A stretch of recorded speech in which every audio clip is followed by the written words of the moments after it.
ایک دم سازشوں کے انبار لگ گئے اور ہمیں معلوم تھا کہ کچھ باہر سے جو امداد آنی شروع ہوئی، جس کو ہمارے میڈیا میں پھیلانا شروع کیا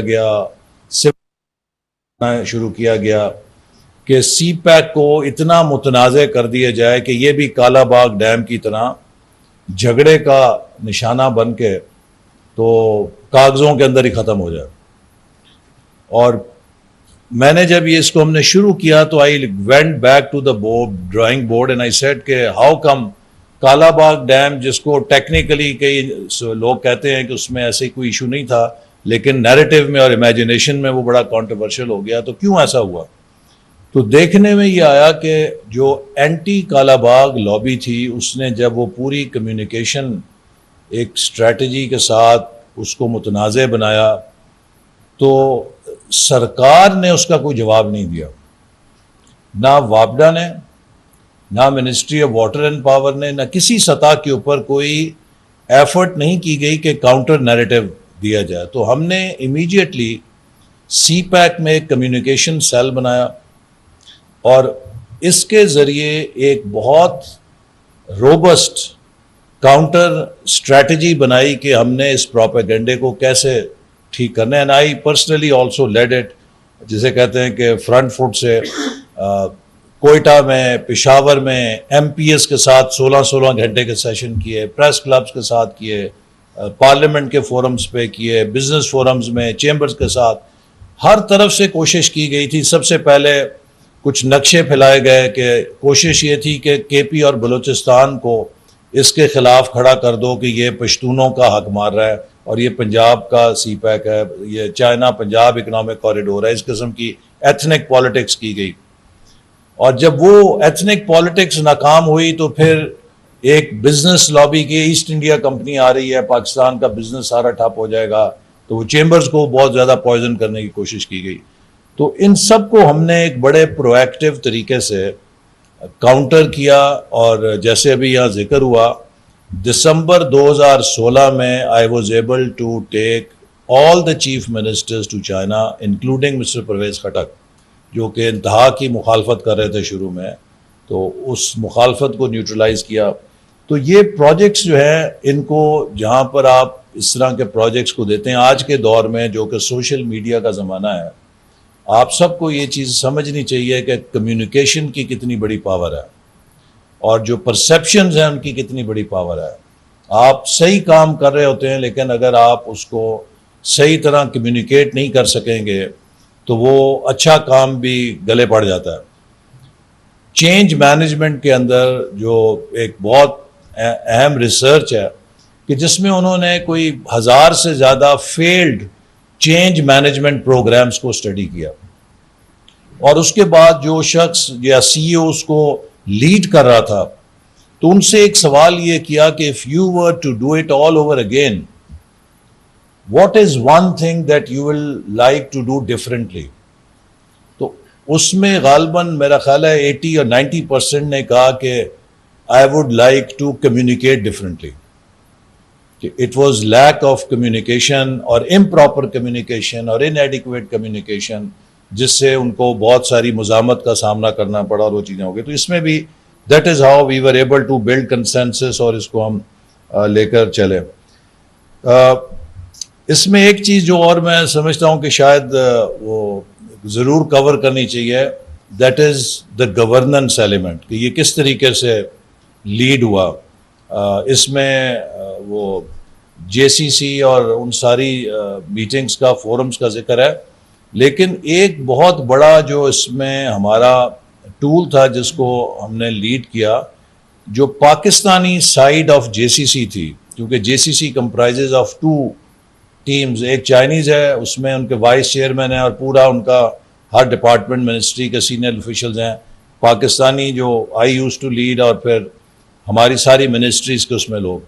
تو جو Pakistani side of J C C تھی، we used to hold every fortnight its meeting, اور تقریباً 150 سے زیادہ اس کی میٹنگز کی اور اس میں ہمیں مدد ملتی تھی کوآرڈینیشن کی. چھوٹی چھوٹی چیزیں, منسٹری آف کمیونیکیشن اور ایف بی آر کی کمیونیکیشن نہیں ہے. جی کیوں نہیں ہوا؟ وہ سر ہم نے انہیں خط لکھا ہوا ابھی تک جواب نہیں آیا. چلو اٹھو جا کے ادھر بیٹھو دونوں اور ابھی اس کو طے کر کے تو آگے بتاؤ کہ ہو گیا. دس از ہاؤ یو نو, وہ ان ساری چیزوں کو we used to make sure کہ انسٹنٹ کوآرڈینیشن ہو اور اسٹاک ٹیکنگ ہوتی رہے, اور اس سے ہمیں بڑی مدد ملی. تو یہ کوئی بھی جو پروجیکٹ ہے اس میں اگر آپ ایک افیکٹو مانیٹرنگ کا اور اسٹاک ٹیکنگ کا میکنزم نہیں رکھیں گے تو وہ نہیں ہو سکتا. تو یہ ایک ہمیں اس میں سمجھتا ہوں کہ بڑا اچھا لیسن تھا کہ دیٹ اسٹاک ٹیکنگ جو ہم نے اس کی دیٹ کیپ تھنگز موونگ. اور خاص طور پہ جو انٹر منسٹری اور انٹر ڈپارٹمنٹل ایشوز تھے, ہم نے کبھی انہیں آفیشیل چینل کے جی خط لکھا ہے تو خط آئے گا نہیں, ابھی بیٹھو اور اس کو کرو اینڈ لیٹ اس نو. تو ان چیزوں سے وہ کافی کامیابی ہوئی.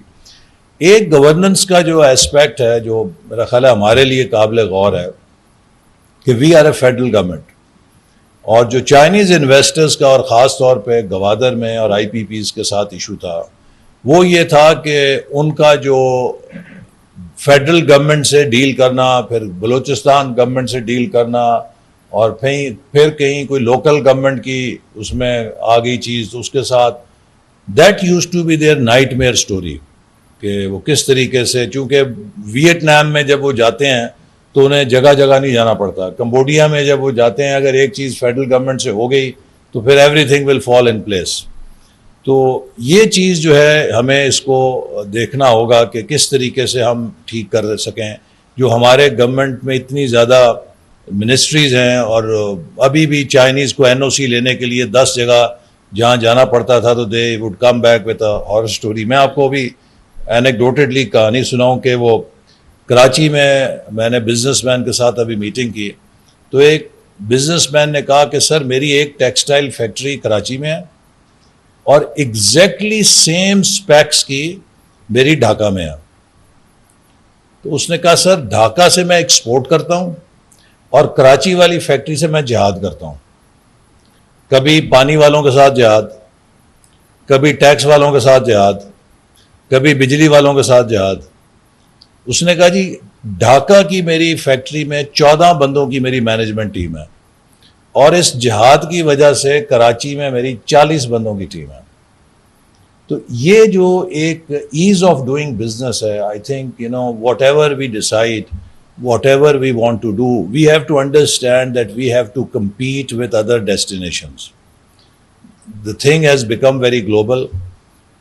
2017-18 میں you would recall کہ if you were traveling اسلام آباد to کراچی, ہر فلائٹ میں آپ کو 5 سے 7 چائنیز بزنس مین ملتے تھے. if you were in اسلام آباد تو ہر شاپنگ مال میں, ہر سیکٹر میں ایک چائنیز کمپنی کا دفتر کھل چکا تھا. کیوں؟ پریزیڈنٹ شی نے اس وقت اپنے تمام سینئر بزنس مین کو کہا, کمپنیز کو, کہ go and invest in Pakistan. تو وہ بس سب نے آ کے دفتر کھول لیے تھے, دے ور گوئنگ آل اراؤنڈ کہ ہم کیا کر سکتے ہیں, کدھر نہیں کر سکتے. لیکن then you know after 18 the way we dealt with them, ہم نے ان کو اسکینڈلائز کیا, ان کو کرپشن کے الزام لگائے, ان کو مہنگے قرضے دینے کے الزام لگائے, اور یو نو ویزاز میں ان کو رلایا. سو ایک ایک کر کے سب دفتر بند کر کے یہاں سے چلے گئے. اور اب آپ یہ دیکھیے کہ جو چلا گیا ہے, they would not have a good story to share with their fellow businessmen. یار نہیں چھوڑو, وہ کوئی حال نہیں وہاں پہ.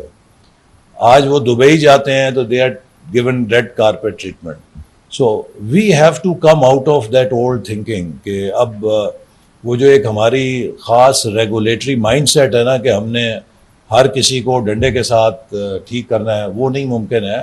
اب تو کمپٹیشن ہے, you have to compete with other countries کہ کون کتنی انویسٹمنٹ لے کر آئے گا. تو لہٰذا ایک گورننس چیلنج بہت بڑا ہے جو ہمیں اس میں ہانٹ کر رہا ہے. پھر اسی طرح بلوچستان کے کانٹیکسٹ میں اس کے گورننس کے حوالے سے بہت بڑا ایشو جو چائنیز کے لیے بھی ہے اور مستقبل میں بھی ہمیں دیکھنا ہے, وہ سیکیورٹی ہے.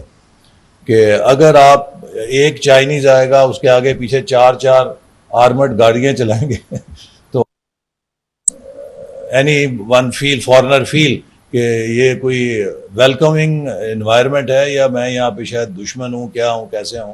اور اس کے لیے ابھی تک ہمارے پاس انفارچونیٹلی بلوچستان میں سیکیورٹی کا کوئی مستقل باتیں تو میں بھی 97 سے پریزنٹیشنز میں سن رہا ہوں، جب بھی کوئی لا اینڈ آرڈر کی سیکیورٹی آتی ہے تو جی وہ کیا کرنا ہے ان کا، وہ جو ہے اس کی کیٹیگری بی ہے اور کیٹیگری اے ہے، اور وہ پولیس کہاں تک جائے گی، اور وہ جو ہے ان کے جو دوسرے وہ جو فورس ہے لیویز کی کون سی رینج ہوگی، اور کس طریقے سے ہم نے پولیسنگ کو پھیلانا ہے.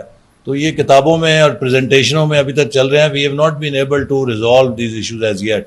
سو دے آر ریئل ایشوز کہ جب تک آپ سیکیورٹی کو، لا اینڈ آرڈر کو انشور نہیں کریں گے تو کس طریقے سے وہ وہاں پر آئے گا. تو I think that we should also put on the radar کہ اس کو ہم کس طرح سے وہ ٹھیک کریں گے. گوادر میں اب پھر again coming to discontinuity of policies or political frequent changes. 2018 میں we were poised for takeoff. And I personally believe کہ جو 2018 کی regime change ہے that has not cost us more than 1971 tragedy, it has by no means cost us less. We were just poised for takeoff. چونکہ سی pack کے ذریعے میرا اس وقت تک یہ اندازہ تھا کہ اگلے 5 سے 7 سالوں میں we will very easily harness $30 to $50 billion in private investment. چونکہ چائنا سے 8 کروڑ سے زیادہ نوکریاں ری لوکیٹ ہو رہی تھیں، چونکہ ان کی لیبر کاسٹ بڑھ گئی ہے اور وہ سب سستی ڈیسٹینیشنز دیکھ رہے تھے. اور Pakistan by virtue of this corridor was very attractive for them, اور اسی لیے وہ سب یہاں آ بھی رہے تھے، دفتر کھول کے دیکھ رہے تھے. اگر ہم وہ پالیسی ریورسل نہ کرتے تو پاکستان میں ایک بڑا اچھا sizeable chunk of relocation Chinese industry کا ممکن تھا، جو کہ ہم نے اپرچونٹی ایک ویو لاسٹ کر